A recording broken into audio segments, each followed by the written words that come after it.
It's the Daily Beat on KB 103.9. I'm Ben Shields, and I've got Dakota Morrissey, news editor with dailytrib.com. Dakota, how you doing, man? I'm doing great, Ben. Thanks for having me.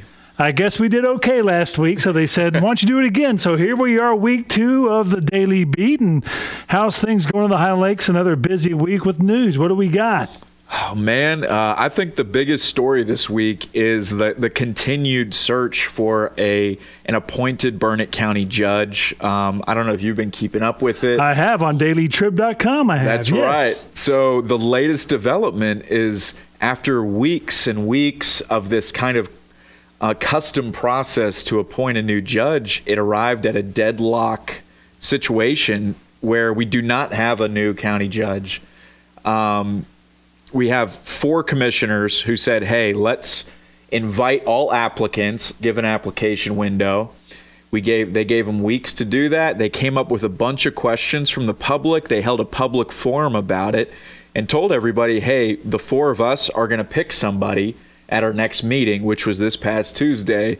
And it was a 2-2 vote. So we did not get a county judge. All right, so the 3 applicants, and so 2 of the applicants got votes, and so that split between the 4 commissioners. Yes. So what do we have now? What's the next step? Well, you have Alan Trevino, who is one of the applicants, who is the current chief deputy of the Burnett County Sheriff's Office. You have Gil Jones, who is a former district judge who threw his hat in the ring, and you have Brian Wilson. So you have 2 commissioners who said, we want Alan, and you have 2 commissioners who said, we want Gil, and they could not come to terms. I believe it was almost a 4-hour meeting that our reporter Elizabeth went to. Because they interviewed there, right? Yes. In front of the public, and then there was the vote, and it was the deadlock vote. So right. Now we've got the 2-2 vote. Do you know what's going to happen now? The best part is we actually don't know. Okay. There is no set process for this. So because they couldn't pick somebody, Commissioner Damon Byerly will continue to operate the county, but there is no clear path to how we get a new judge right now. We do need somebody at some point to get appointed to finish out the term from Oakley leaving in December, which is 2026. But it's up to them to figure this out, and we just have to watch in some ways. This is something that started in December with the resignation of Judge James Oakley, and so this continues on here into February, and this is why it's important to get a subscription at dailytrib.com, because the story's not over, and you want to make sure that you stay informed. All right, Dakota, so we've got that, the Burnett County Judge. Now we've got some fun happening in Granite Shoals. What do we have going on soon in the spring? Yes, so I've been covering Granite Shoals for almost 3 years. You've been on that beat? And yes, I sir. just love, I just love to get to know the town. And something that's really exciting is that they're holding their biggest Granite Fest ever. I don't know if you've ever been or you've heard about it. It kind of was started out as a community event where everybody comes to Quarry Park, has a good time. But now they want it to be a big deal. They're bringing a carnival. They're bringing a car show, live music, a bunch of vendors.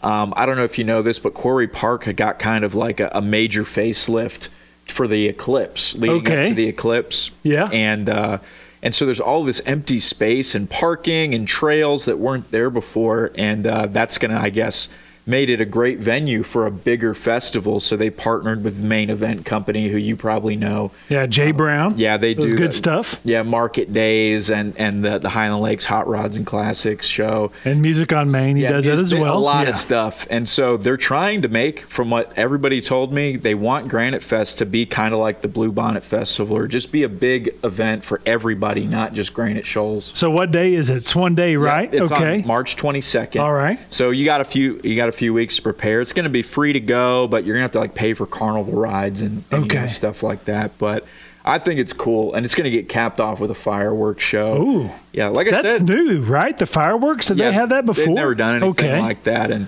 a fun fact is that Granite Shoals, I think, is the only city that you're legally allowed to set off fireworks on certain holidays. I don't want to put any falsehoods out there, but only on 4th of July and New Year's Eve but now I guess also Granite All right, Fest. you heard that from Dakota. So if Yeah, Dakota said come it, that after means me. it's true. Yeah. Yeah. All right, Dakota. So what's the other highlights in the Daily Trib that we can brief over here real quick? Yeah, the nature of the news is that it's not all good stuff and it's not all bad stuff. Unfortunately, we had a death in a fire over the weekend in Cottonwood Shores. We have some.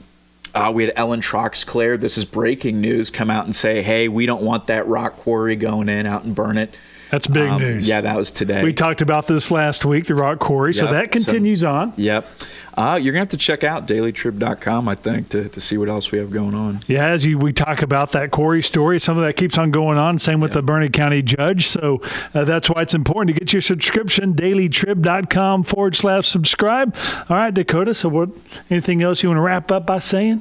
Well, something that, maybe information-wise that I think is important for folks to know is when we're talking about the Burnett County judge, this is sort of like the CEO in some ways of the county. Yes. They're not like a order in the court, you're going to jail judge. It's an administrative position. Yeah, they get paid over $100,000 a year. They're like a chief administrator along with the other commissioners. So whoever gets picked, it's a big deal. It is. Yeah. It is. All right. So thanks for staying on top of that, you and Elizabeth. And again, dailytrib.com/subscribe. This is the Daily Beat. It's every Friday at 9:20. Dakota, look forward to next week. Yeah, thanks, Ben.